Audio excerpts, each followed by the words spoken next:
Dionisio at the plate. He's 0 for 2 today. Swakowski, the big right-hander, lets it go. It's right down Broadway. Dionisio lets it fly, and it's raining now. It's time for Rain Delay Theater with Jeremy Dionisio and Jack Swakowski. Hello and welcome to another episode of Rain Delay Theater, the podcast where two bums talk about other bums at baseball games. I'm Jack Swakowski. And I'm Jeremy Dionisio. We have a bit of a different episode for you today, as Jeremy and I had alluded to on a previous podcast. We were both in Baltimore for some of the days, August 20th through 25th. I was there the 20th through the 22nd. Jeremy was on the East Coast a little bit longer than I was. But yeah, we both caught some Orioles games over that time span, and Jeremy also caught a Nationals game. So it should be noted that these games will not count for the statistics in our podcast. It will not be podcast. So in terms of that lore, they will not count. But we wanted to give our kind of recap of the the overall game experience from both of those stadiums. Yeah, for sure. It was a unique experience. It was interesting, like, just the fact that, we went back-to-back but not together, kind of almost makes it feel like we did go, and have kind of similar experiences. So there was that.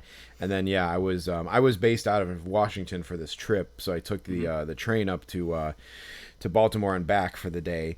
And so I got to catch a Nats game, and it was my first time being at both of these stadiums. Jack, was it your first time at Orioles Park? I can't remember. So no, it was not. I went in. We probably went in 1999 or 2000 as a family. So just me, my dad, mom, and brother. But that was a long time ago. We're getting old, Jeremy. So that was at least 25 years ago. I have vague memories of it. And probably I sat in much better seats during that game too than I did this weekend. But I've kind of started over as an adult with all of these stadiums. So first time as an adult. Yeah. So we can maybe start right there really quick. So this was my 23rd and 24th stadium of the 30. I feel like people have different rules for like counting at what stadiums they've gone to. Yeah. That number 24 includes like teams whose stadiums I've been to, whether or not they're old or not. And I want to say 22, but out of kind of like annoyance with the two asterisks, I kind of feel like I should count them. The two teams being the Braves and the A's, because like the A's are just whatever. Like, what the hell are they doing? I feel like I almost don't know if I would want to go to Sacramento just out of kind of principle of the matter. Yeah. And then the Braves one, I think everyone agreed that like that stadium was perfectly fine. But they built another one. So I went to Turner Field like the last year it was open.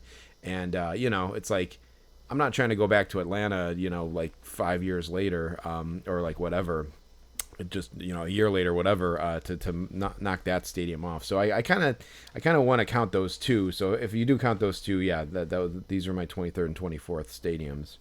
Nice. Yeah. So I guess if you only count stadiums I've been to as an adult. So actually, Jeremy, I'm kind of starting with, obviously Chicago, the two Chicago stadiums in Milwaukee, and then the Detroit Stadium, which we went to, Comerica Park. That was in 2017. And so kind of starting from there, I've now been to 14 stadiums, but if you count the stadiums I went to also as a kid, some of which are no longer there.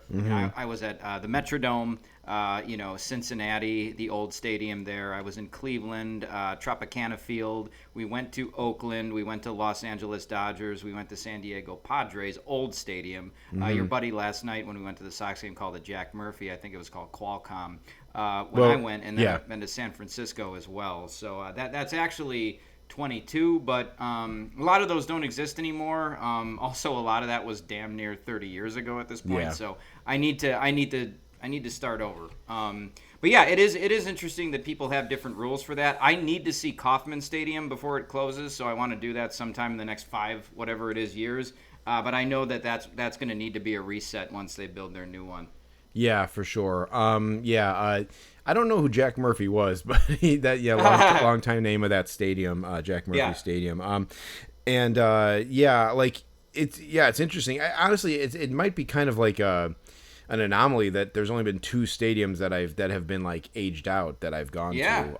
It's kind of surprisingly the Blue Jay Stadium I was at in 2000, I want to say, or 2001. So it's like it's still their stadium, but I was there so damn long ago that like it's hard for me to even count that one just because I was trying to make a list of like my favorite stadiums, and that one I was like, I can't really give an like my memories of it seem like it was cool, but like it's hard to rank it having gone there like 25 years ago, more or less. So it's weird, but yeah, I made my like kind of like top tier of stadiums, and I guess spoiler alert, the Orioles stadium I think made that top list. So absolutely.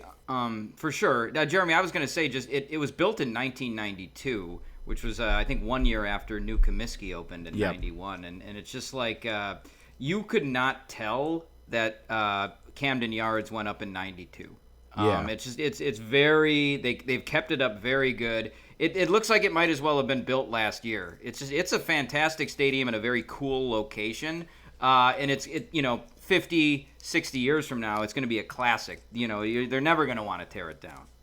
Yeah, that's true. That's interesting to think about, like what stadiums are going to kind of have like cathedral status, like Wrigley and Fenway, that are currently around. I could definitely see Camden Yards being one of those. Jack, my one word review of Camden Yards was classy. Like it was classy. Like it was just like it was like in beautiful shape. The backdrop was awesome. And the concourses were like the nicest concourses I've ever been to, like in a stadium. Like, and obviously that's not saying anything about the playing field or the sight lines and stuff, but like the amenities were really nice. Like the food variety was really good. The like I said, the concourses they were spacious, they were roomy.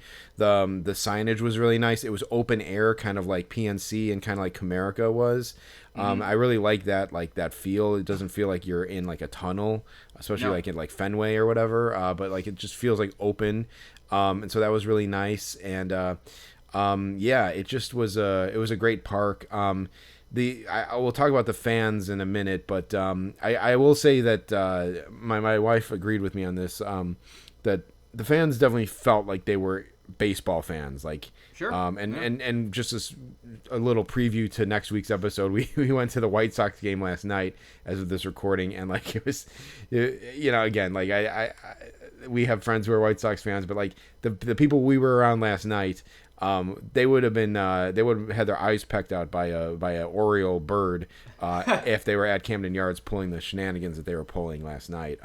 So wasn't dealing with any of that, at least in my experience. But just a really good ballpark. So it was. And Jeremy, you mentioned the White Sox. So just real quick, I want to just say that I think you can really directly compare.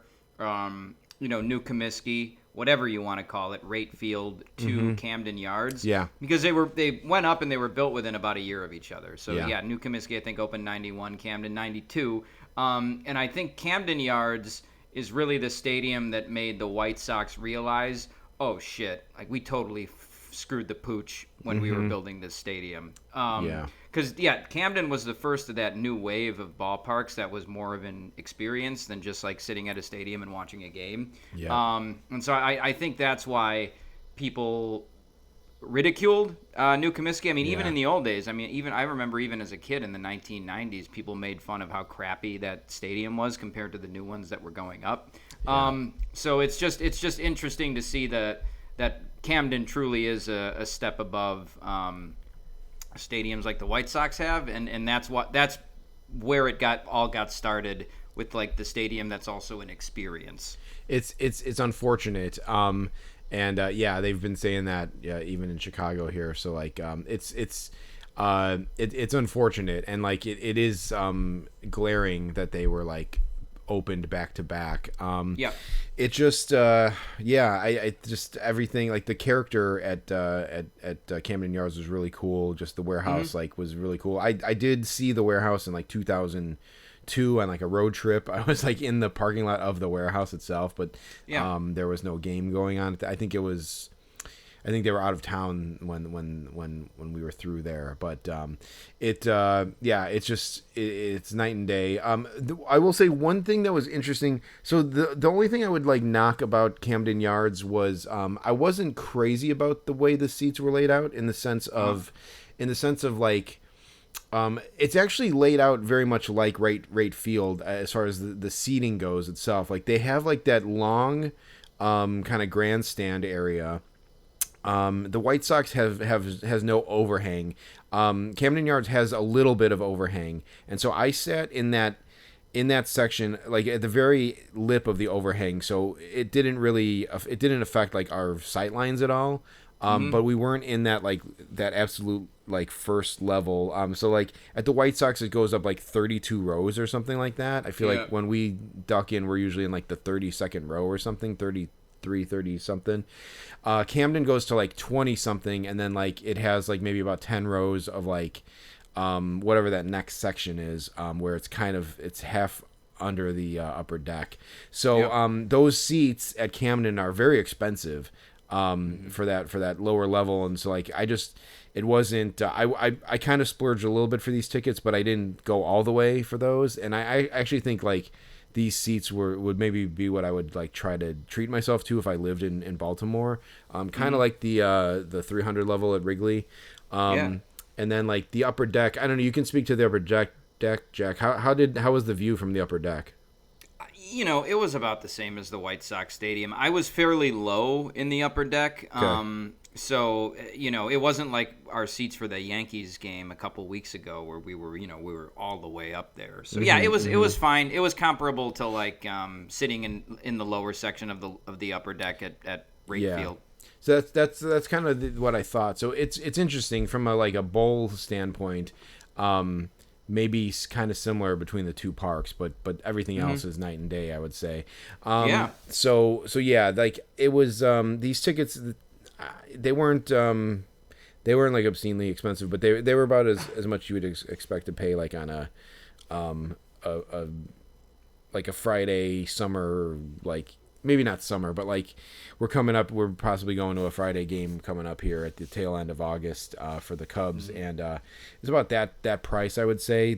I went on a Saturday night and it was a bobblehead game, so I think the tickets were a little more expensive, but yeah, that was my only like gripe I would say about the stadium, but otherwise just A+, I would say.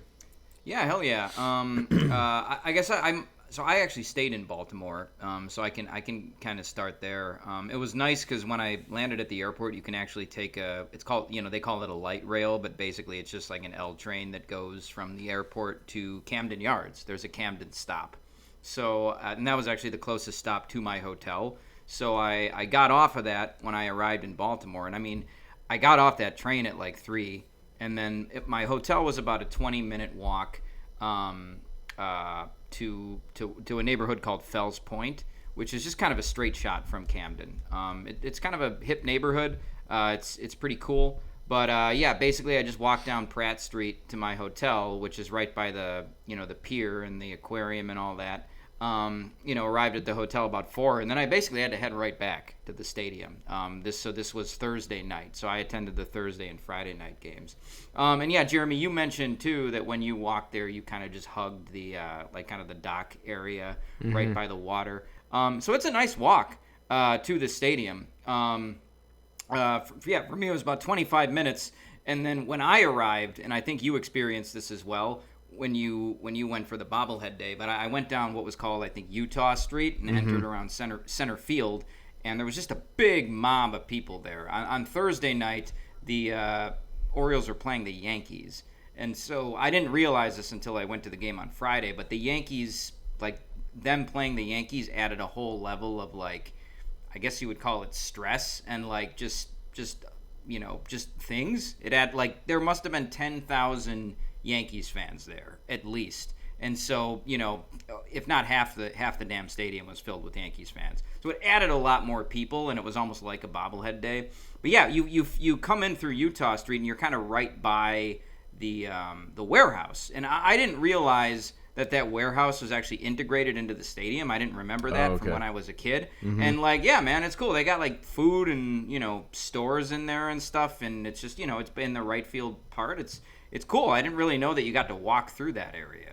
Yeah, right. Yeah. I don't think I realized that at first either. And maybe they kind of developed that at some point, but yeah, like I didn't get to go into any of those things. That maybe that's one of the other like things about this isn't a gripe about the stadium, but my experience, like it was a little hectic kind of getting there and back just because we weren't staying in Baltimore, so we took the two different trains there and back.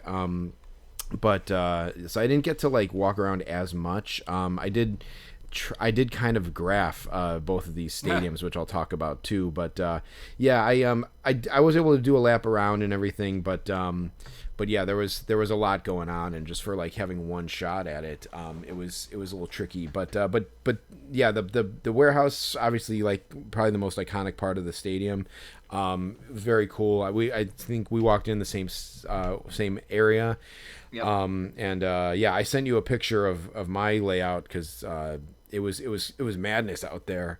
But as soon as the gates opened, it kind of cleared up really easy, like really quickly, and I got a bobblehead. I didn't get shut out, so it was pretty cool. Nice. Yeah, that's cool. And I entered that way the second night too. So yeah, but as you know, after you pass the warehouse, you kind of get right to the food section. Or in the concourse, and the first stand is the stand where you can get this dog called the Chezzy. It's like a foot-long dog with crab dip and corn, and I think there's some onions on it, and it looked good. So before you go to a stadium, you always do the research about what you want. So I couldn't decide what I wanted. So my goal was to just do a lap around the stadium and see what they all had, and then circle back and get what I wanted. I might as well just talk about the Chezzy stand first. I forget what it was called, but it was the stand where they had the crab dip. It was like the Baltimore Seafood Company or something like that. Yeah. That's what it was, I think. So yeah. Anyway, that stand that night was absolutely packed. And again, I blame the Yankees fans because I feel like they know to go to that stand because that's where they have the best food. And so that after I got my Crab Mac dog, which I can talk about in a second. I went back to that stand to get crab fries, but it was just too packed at that point, and it was probably 6:10, and the game was going to start at 6:55. There was like a 15-minute delay in the start because there was a little bit of rain on that Thursday. Right. But even at 6:10, I was waiting in line, and I was like, I'm not going to get my food before 6:50. Like it's going to take me 30, 40 minutes just to be able to order and get my food. That's how crazy the line was. I'm like, I'm going to go get a chili dog and just like maybe get these crab fries tomorrow. So, again, I blame the Yankees fans for that one. But the Crab and Mac dog, which we both had, which again was only sold at like one stand. It was at Stuggy's. Yep.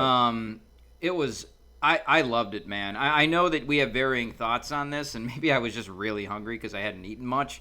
But yeah, it was delicious. So just to give a picture of what it's a regular hot dog on a regular bun, but it's got mac and cheese and crab on it. It's got crab macaroni and cheese on it. I maybe cheated, Jeremy, when I ate mine because I wasn't sitting down yet. I was trying to eat it in the concourse, so I just like found a place in the concourse where no one was standing, and I took a fork and I ate the crab off of it first, and then I ate the hot dog with the mac and cheese on it. So maybe the way they, in quotes, want you to eat it is with just all in one fell swoop, But I didn't do that. I ate the crab first, and then I ate the mac and a hot dog. But I don't know what your experience with that was like.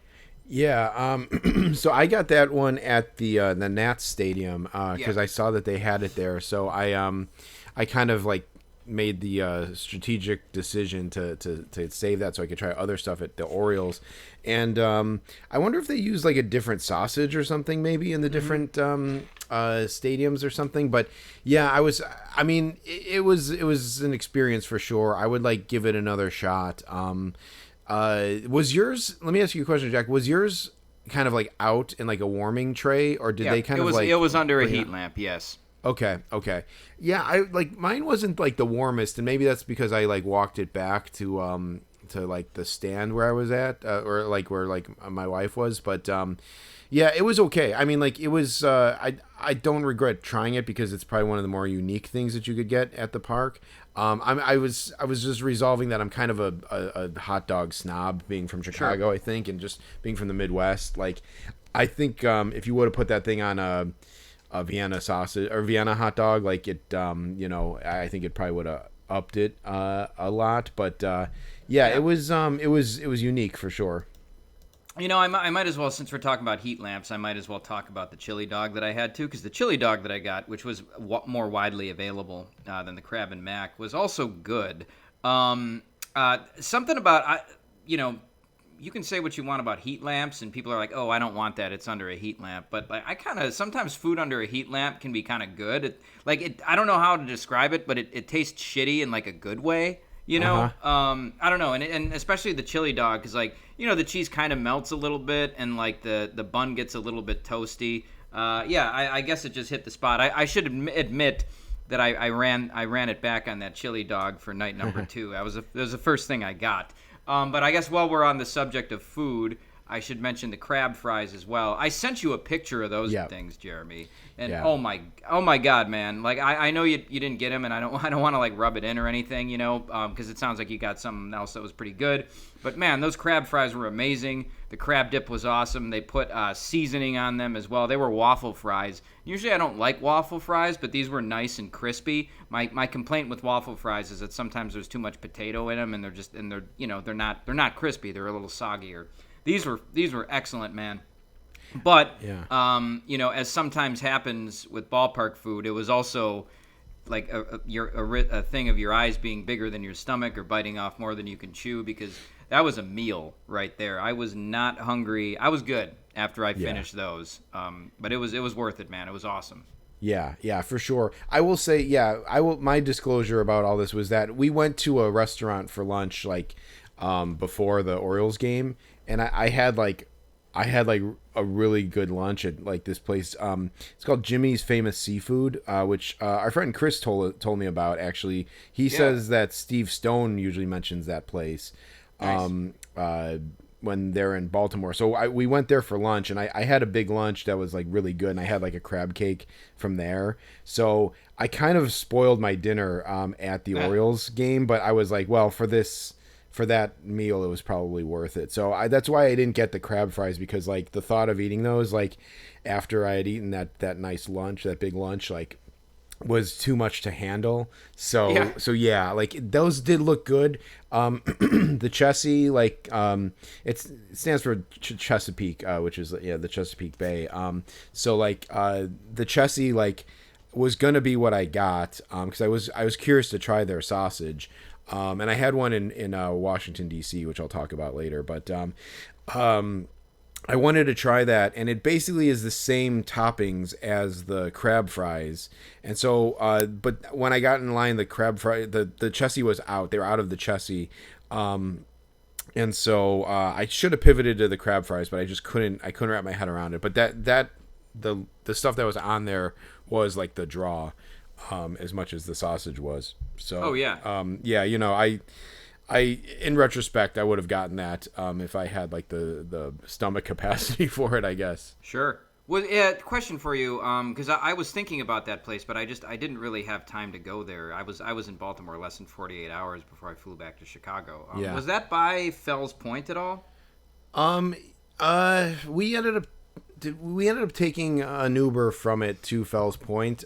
So it probably was walkable, but we were in like a time crunch, and so we were trying to do like hit two spots. We ended up only hitting one, but we did go to Fells Point as well.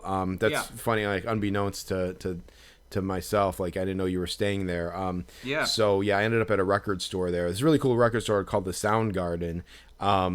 Which I got this CD that I was looking for that wasn't in any stores in Chicago, so that was cool. I got a T-shirt, and then oddly enough, they sold autographed records there, and I showed a picture of this to Jack last night. But they had Dog Star autographed records. And for people who don't know, Dog Star is Keanu Reeves' his band. And so they had these like autographed Keanu Reeves records for like, and they were like $28 each. And there was a good amount of them too. There was like 2 different albums, and like I don't listen to Dog Star. I don't consign like on Dog Star, like, or co-sign on Dog Star. Like I know that he's been doing that band for a long time, but like for $28 to have like a Keanu Reeves auto, like I probably would have bought it if I didn't have to fly back home with it. So yeah, it was a cool record store. It's a better price than you'd think you'd get on a Keanu Reeves autograph. Maybe it was one of those things like RGTV just like has him rack or something, and then he sells them to these record stores. I don't know, but right. Maybe I don't know if all of our listeners know who RGTV Reality is, but if you do, check out his Instagram. Not that guy needs like our help. He doesn't getting followers after that whole Busta Rhymes incident. He doesn't post anymore. That's crazy. Wow. Yeah. Okay. Like it's a bummer. That dried up. Yeah, he also had a bad interaction with that one band too. I forget. Oh yeah, Geese. Yeah. Geese. Yeah, there you go. That's right. Anyway, that's funny, but nice. It was also a nice, cool neighborhood as well.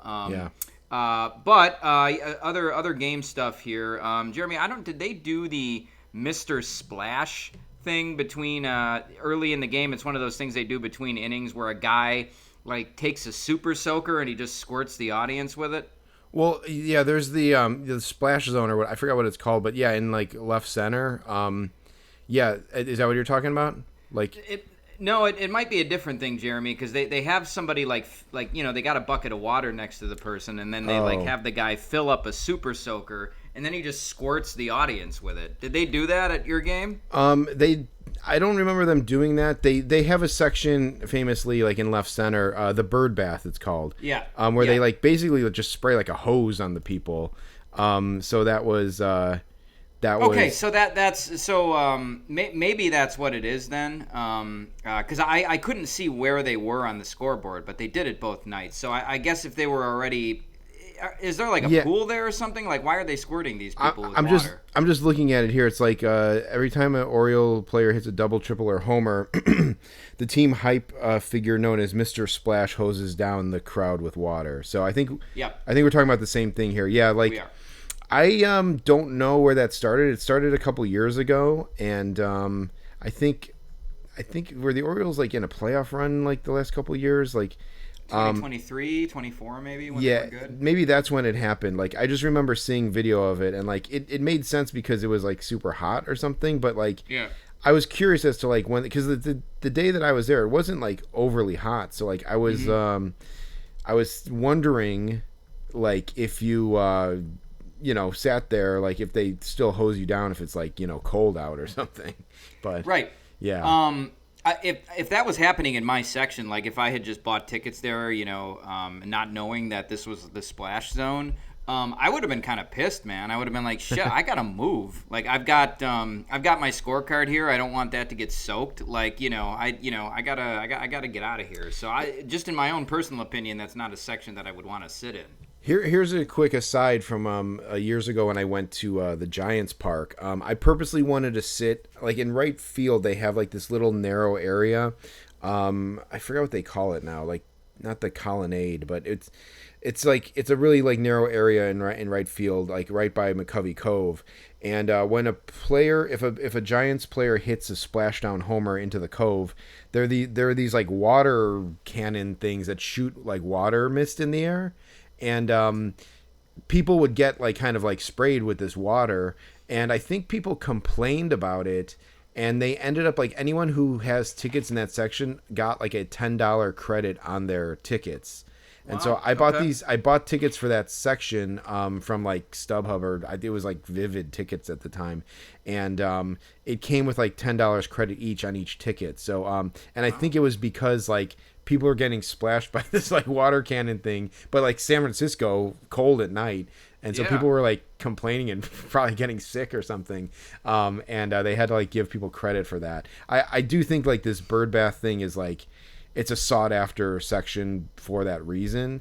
So it would be hard to like end up there on accident, I think, but yeah, like it's a thing, I guess, at the Camden Yards. Yeah. Well, okay. Interesting. Good to know. I guess speaking of scorecards, they do not sell scorecards there, but as per usual at most stadiums these days, you can go to the guest services stand and get a scorecard, a free scorecard, on a piece of cardstock. And I actually liked the cardstock scorecards that the Orioles had. Jeremy, it's pretty good. It was on nice cardstock. It was on the cardstock that you get at Wrigley Field. It is a generic scorecard, so they don't give you a roster. They just give you Orioles on one side and then visitors on the other, which is okay. I can live with that. There's plenty of space to write.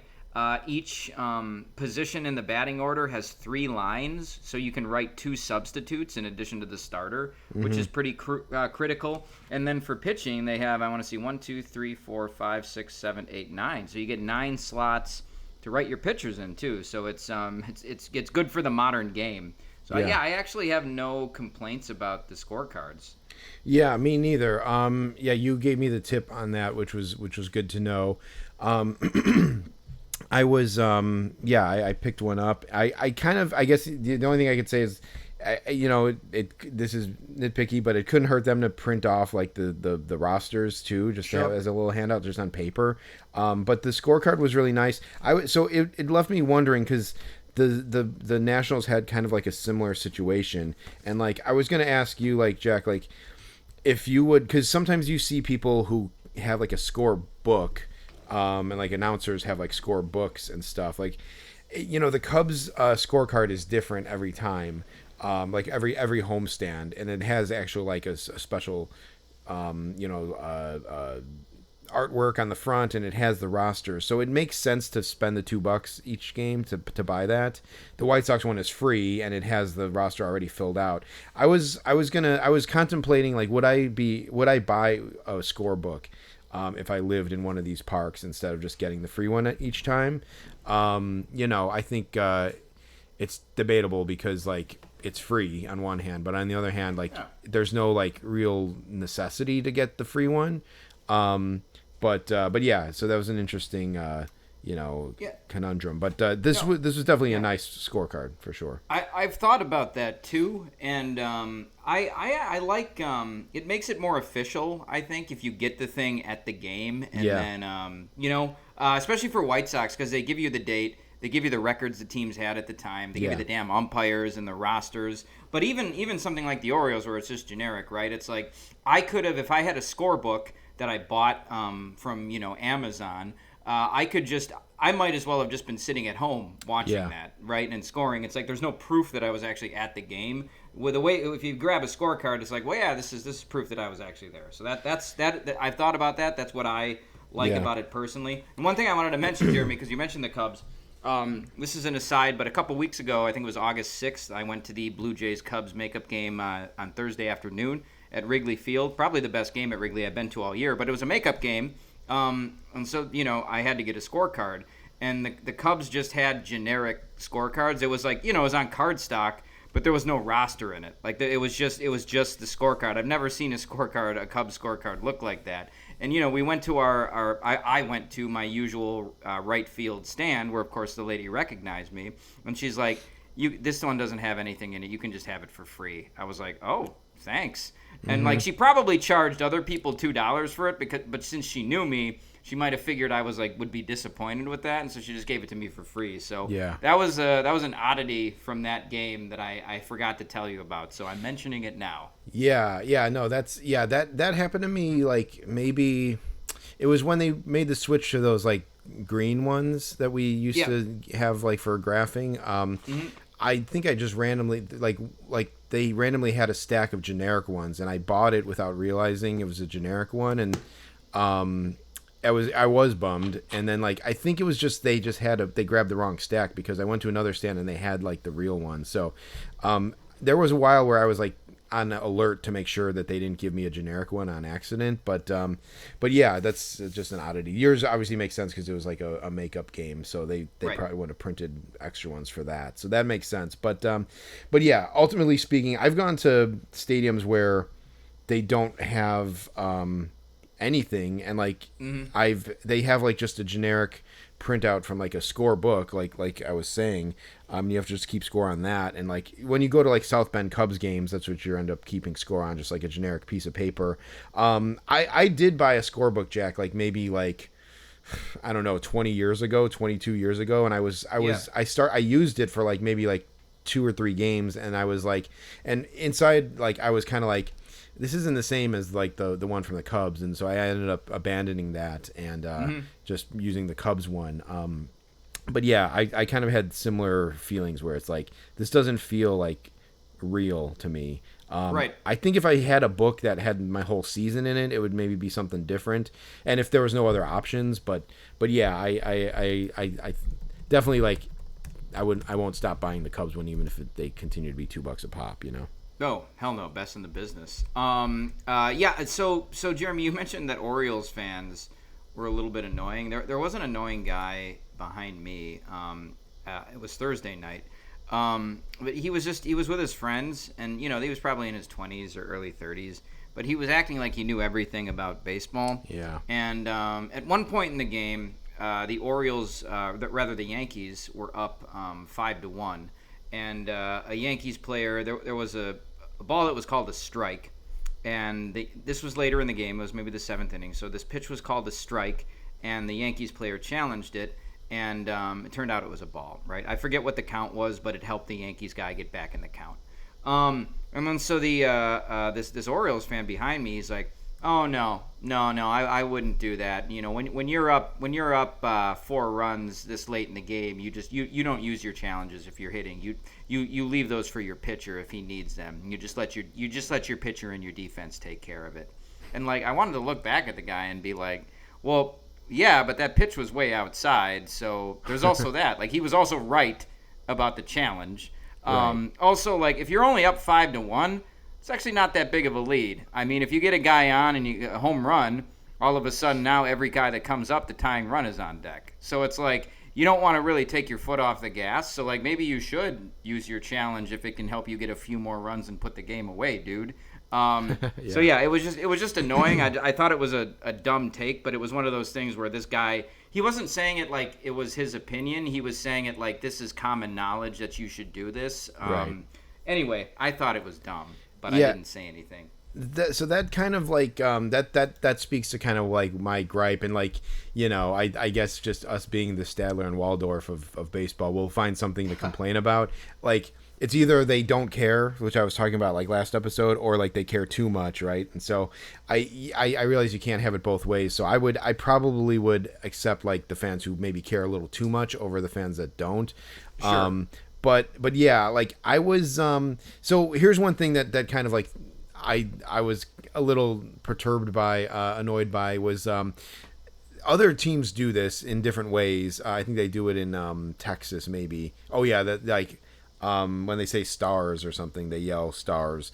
But when they say let's see, what are the lyrics for the national anthem? National anthem, Jeremy? Yeah. Yeah, so, say does that Star-Spangled Banner, and the Orioles fans go, oh! Right. Yes. Yeah, they do it really loud, and like I wasn't I knew that they did it, but I don't know, it snuck up on me or something. So I was like, it was jarring, and like I'm just like, this is coming from the guy who, you know, doesn't want to stand during the the honor, the tribute to the vets, because I only want to stand during the 7th inning stretch. But like, yeah, doing the anthem, like to me it's kind of just like, hey man, like this is the anthem, like this isn't about, this isn't your time to like cheer for your team or whatever.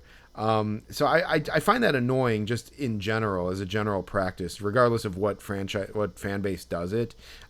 So, and also like, why don't they do it for "Oh Say Can You See"? Just do it right at the beginning of the song, just like, there you go. Oh, say can you see? Like, so like I didn't like that, and like I was sitting next to like a super fan, and she was like, and she was just like cheering for all the guys, and she's like, "Oh, I want to see Dylan get an at bat here. He wanted to do it for his mom or something." I'm like, "What are you talking about? Like, stop getting so into the Orioles." And then who are you, Alex Cora? You remember that from that documentary when he's like, "We need to send him up. His grandma just died," or something like that. Yeah, exactly. And like, so, and you told me like when Colton Cowser came up, they were mooing, right? Yeah, they were mooing. I thought they were booing because like he gets a lot of hate on like the internet and like baseball Reddit and stuff from Orioles fans who think he sucks. At least from what I've read on their their subreddit. But and his numbers are bad too. And he was a pretty high pick that's been kind of a bust, I guess. Yeah. And I thought they were booing him, especially since this rebuild has kind of stalled. But no, they're mooing him because of Cowser. I didn't realize that till the second night when I looked at the scoreboard and they had moo on the board with like cow on it, and I was like, okay, I get it now. Yeah. Did he play in the game you went to? Did you hear them doing that? He didn't get in. He didn't get into my game. Okay. So, but yeah, stuff like that. It's like it's almost like too cute. So like, yeah. I guess ultimately speaking, I get it. I understand you can't have it both ways. So. You have to kind of pick one. So I'll take the fans who are into it too much. My wife did say, she's like, they seem like interested fans, like fans that Sure. are like actually invested in the game. So I'll take that. They were kind of annoying at first. And I realized that it was because they were too into it.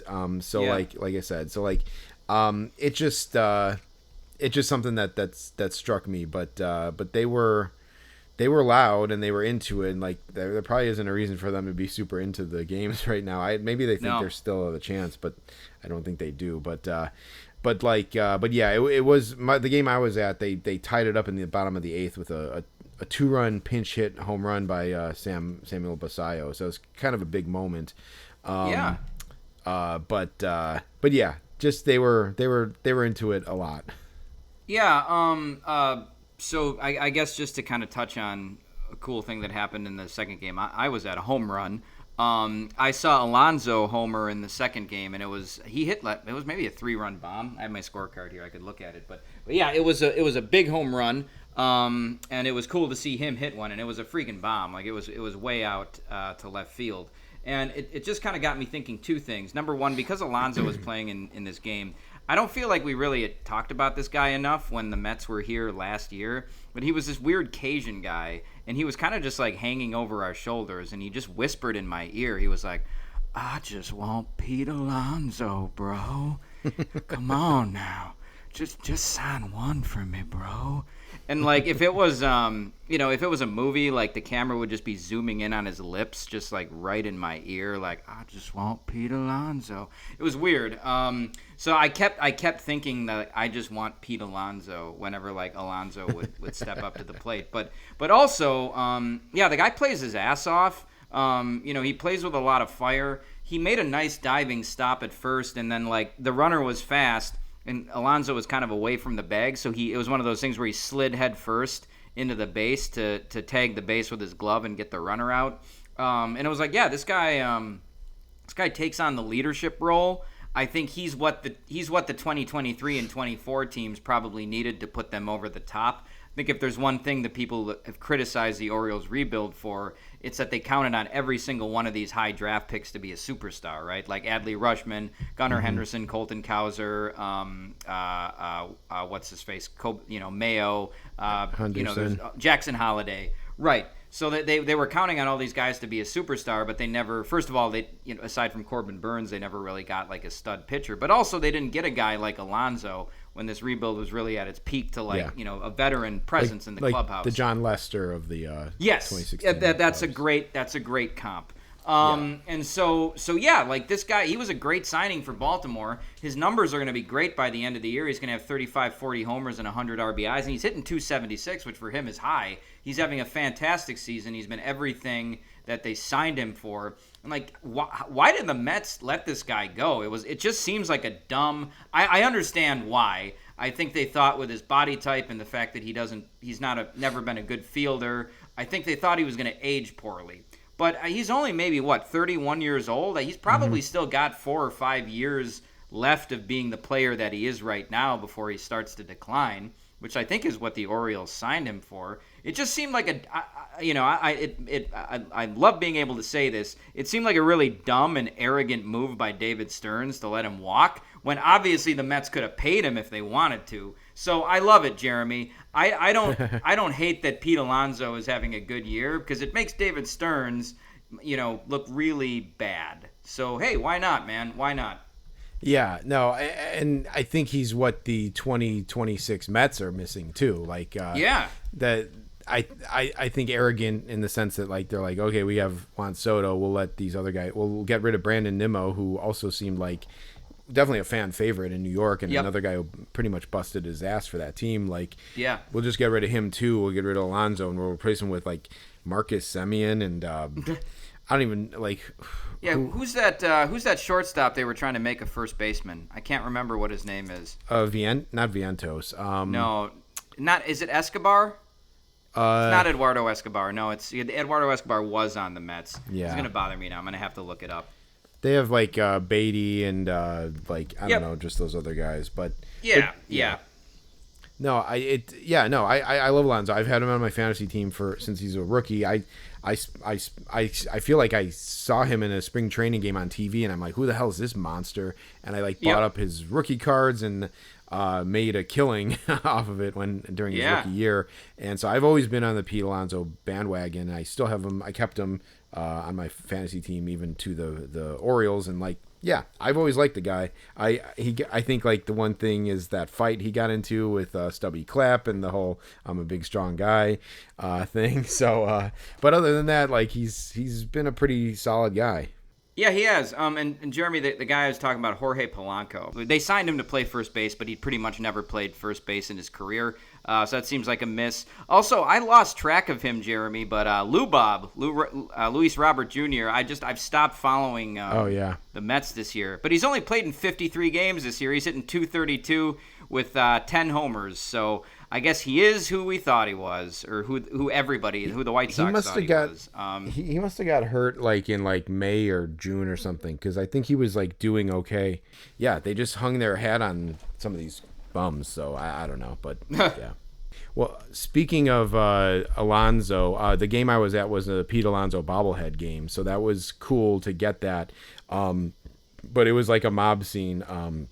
Going into the park, it's kind of, I sent you a picture, Jack, of that, and it was a little scary looking just to see how much the people were like kind of mobbed up for that. But and I was worried I wasn't going to get a bobblehead. We got there like a half hour before the gates opened, but as soon as they did, they got people in really quickly and efficiently, and we got the bobbleheads. So that was really cool.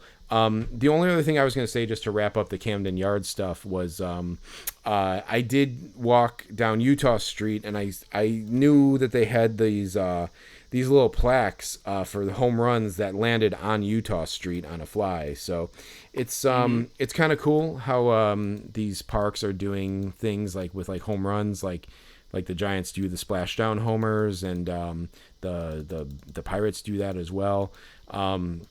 The Orioles have like these little plaques in the ground for each homer that's landed on Utah Street, and so I knew about that just from a couple years ago when the Cubs were there, and Taylor McGregor like did a kind of story about it. But I got some pictures of some cool ones. I have like a Bobby Bonilla one from 1996 when he was with the Orioles. Ian Happ from 2024. Jason Hayward from 2017. I took one of our guy Andre Ethier, who was mentioned there you go. In the past by Brody Stevens. Yeah, $80 million contract. Yeah, exactly. And then like there's only one home run that's hit the warehouse on a fly, and it was Ken Griffey Jr. During the home run derby in 1993. So there's I got a picture of that as well, and it's kind of weird because it's like it was during a home run derby, but they have a plaque for it, so that's pretty cool. Wow. And then randomly there's I saw a White Sox. I didn't get a chance to see all of them, but there's I saw a White Sox Jeff Leafer home run from June 21st, 2001. So I bet if Jeff Leafer ever comes back to the Orioles Park, it's probably cool for him to see that. Yeah, what a random guy. So I don't know. The plaques were really cool. The stadium was really cool. Like again, just like A+, I would say on that experience. So So Jack, yeah, I did end up taking like the train, I took like the Mark train up there. It was like $9 to go up there. It's just like it was awesome. Had to pay for an Amtrak back because it was a little later, so that was a little more money, but still like not too bad. It's probably cheaper than what I would have paid for like parking and driving. So pretty easy to get to from Baltimore to Washington. So that was cool. Two things. One thing that happened in between the two games, though, that I think is funny that I wanted to tell you about. My wife and I went to get it. We went out to dinner on Sunday night in Washington. We went to this nice place, and then we went to this bar afterwards to get like a drink after dinner. It's called Off the Record, and it's in the basement of the Hay Adams Hotel. I think it's a pretty like historic hotel in Washington D.C. It's right by the White House, and in the basement they have this bar, and I don't know. It says like sometimes there's like government people who go there and have a drink or something. But I was there and we were sitting behind me. There was a table of like some like people. There was like that street race that like I don't know if it's IndyCar or NASCAR or whatever, like street race was in town that week. So there was a lot of characters in Washington DC, maybe more than normal, maybe not more than normal, but anyway, there were some odd characters just in every like corner of Washington D.C. that week. But we were sitting in front of this table, and there was this guy kind of holding court, like talking to this whole group of people, and they were like kind of swearing and stuff and being kind of like a little loud. And this one guy goes like, "Yeah, someone asked me for my autograph, and he thought it was Pitbull, and he's like, God damn it, like I'm 6 inches taller than Pitbull, like he's 6 inches shorter than me or whatever." And I'm like, who the hell is this guy? I'm like, is this an actual celebrity, or is this just some guy who was mistaken for Pitbull? And so I was really trying to like see who this guy was, and he was wearing this weird like blazer that was like some kind of like novelty blazer, like it had like stripes on it and patches and stuff, and he had like a hat. It was a red hat. I didn't see, and it wasn't any discernible red hat, but he definitely had like a look. And I was like, I went up to go to the bathroom, and like I was thinking, I was like, who looks like Pitbull, who could be in Washington D.C., and like who was asked for his autograph, and like I googled a picture of Danny Espinosa, and I'm like, man, like he kind like I could, because I was like, he kind of looks like Pitbull. Let me look at a picture of this guy.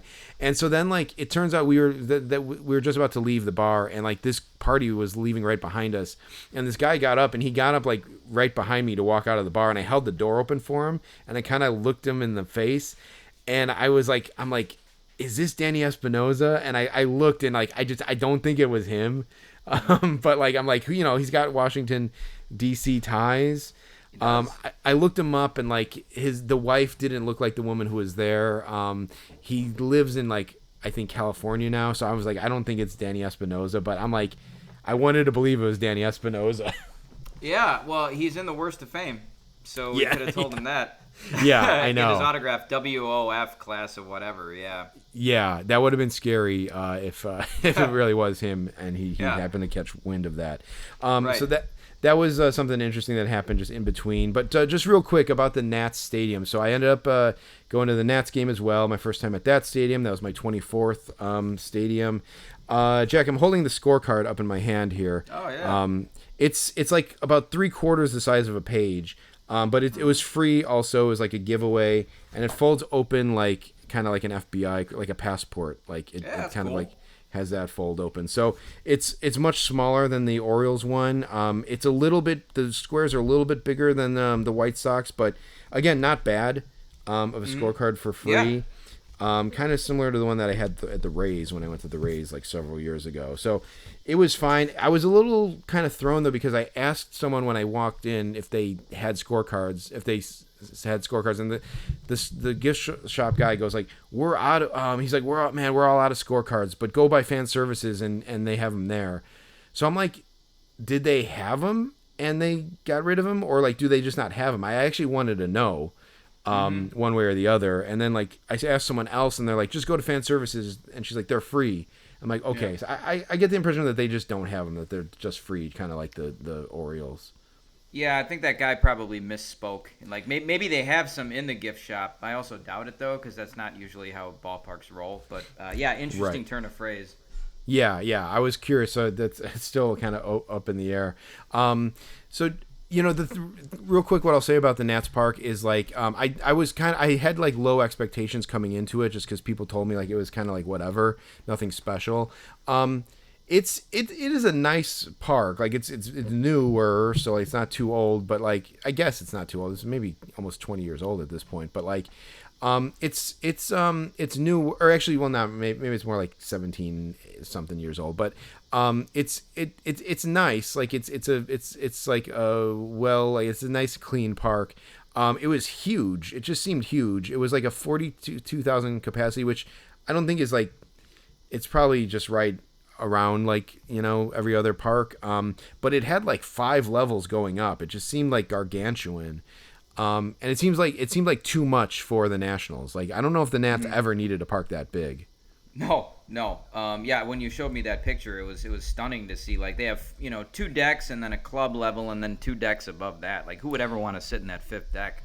Yeah, I didn't even like look into the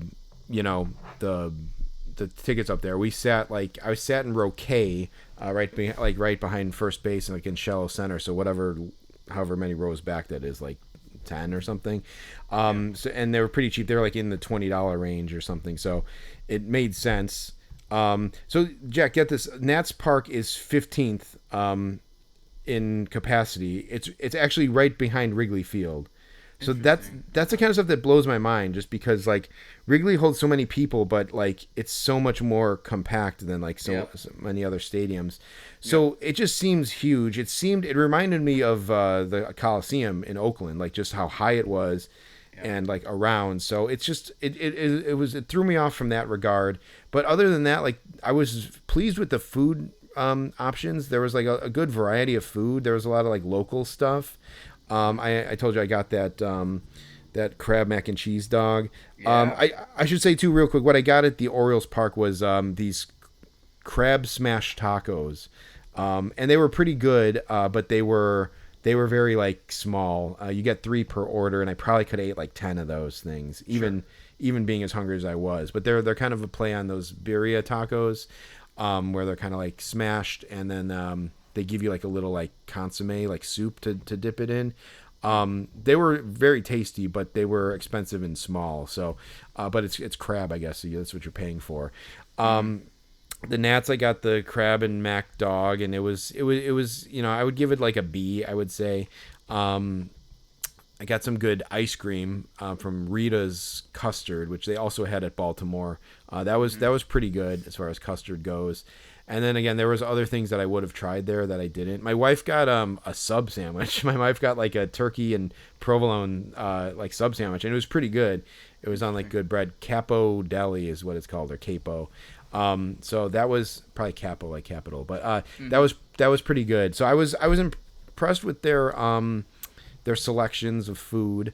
It was easy to get to, like from like the DC subway system, and yeah, I thought it was pretty. It was kind of comparable, like distance from the train to the park as the White Sox is. So like I actually thought I put it in like my second tier of ballparks. Like I thought it was like pretty decent. So nice.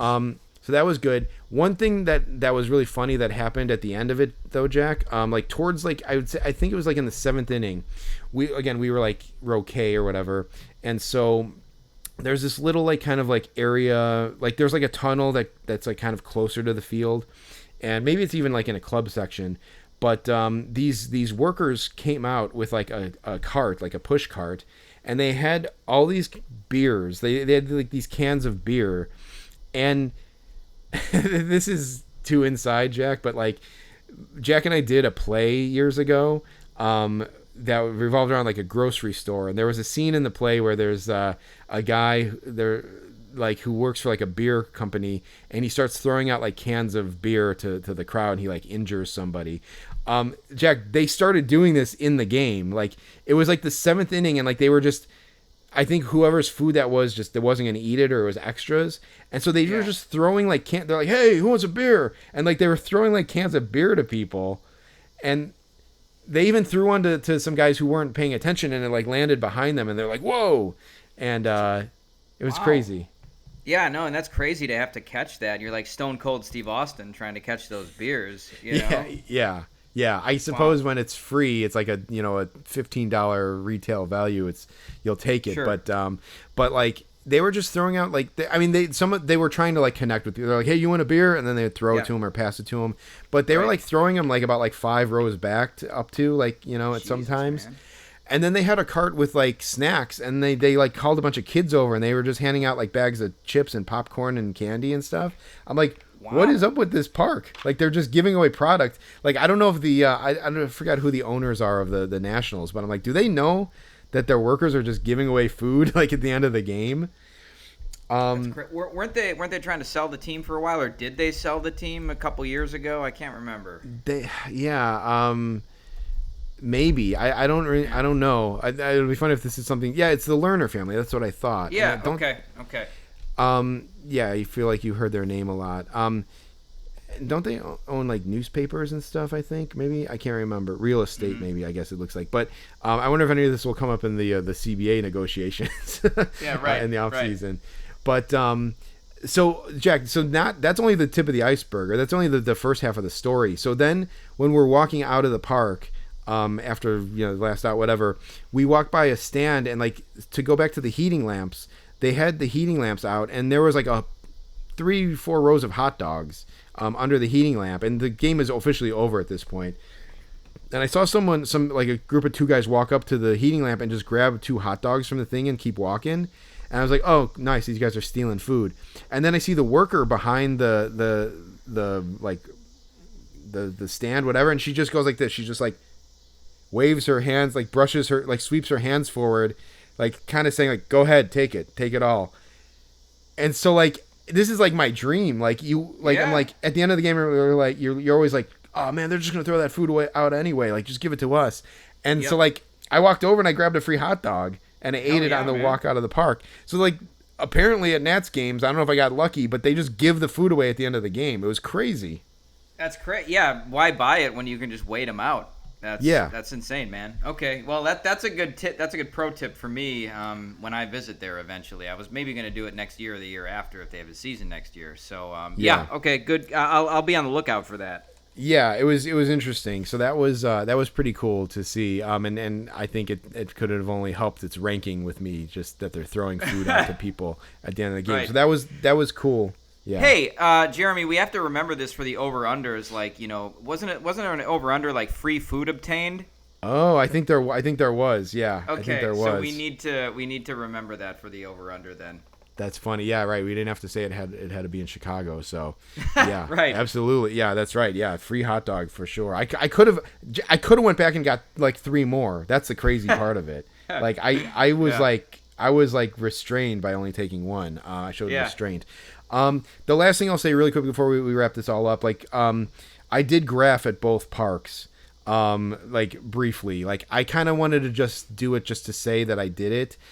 So at Orioles Park, I ran down to the Rays side, and there weren't really too many guys out there, but I did, and I didn't rush out there like right as the gates opened. I kind of like did kind of like a half lap and then like walked over there, and I caught a pitcher as he was coming off the field. Some other guys called him over, and like there was a net all the way down to the corner, but there was definitely like area right under the net to like slide a card. And so I got this guy on a SIG card. It turns out it was Chris Roycroft, relief pitcher for the Rays, who they maybe just called up.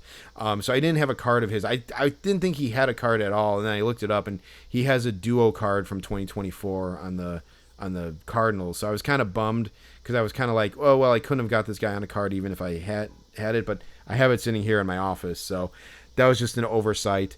And like I really had to scramble to like pack for this trip for cards. And then at the Nats, the Rockies like final group was taking BP when I got there, and I called. Cole Carrig was out there, and like I think Zach Veen, or maybe it was Jordan Beck, and Ryan Ritter, who had just gotten called up, was there.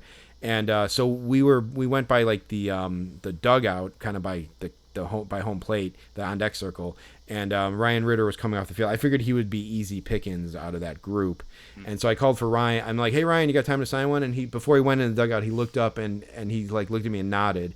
Then he kind of disappears in the dugout, And then he comes over to the side. There's this little like cutout area, and he came over and he signed for me and like 2 other guys. And these guys handed him like 3 cards each, and he was just like signing them and just like passing them back and signing them and passing them. And then I only had a SIG card. Again, I have his card sitting here in my office, but didn't bring it because he wasn't on the roster when I went out there. So, it's 2 SIG cards, but just to say that I got an autograph at each one of these parks, I think was just the goal there. So, I technically graphed those 2 parks. So, somewhat mission accomplished there. Yeah, no, that's interesting. I've graphed in Seattle and Denver, but sometimes I feel like when you're on vacation, you want to take a step back from the graphing a little bit, kind of ease the, because there's a lot that comes with that. It takes a lot of extra energy. I sort of, I guess, when I was in Baltimore, had that great grapher mentality of like, you know what, I'm on vacation. I'm not doing any work, so to speak, by getting autographs. But yeah, it sounds like it is doable. Oh, you're also never sure if you can get autographs or not. Like Yankee Stadium, forget about it. So I guess good to know for those parks, especially Nats in the future, that autographs, can be had if you want them. Yeah, for sure. So yeah, it was. That was my first time trying. I didn't try in Seattle or Boston. I think I could have probably seen a couple more things in Orioles Park. Nats Park, I feel like I saw everything I needed to see.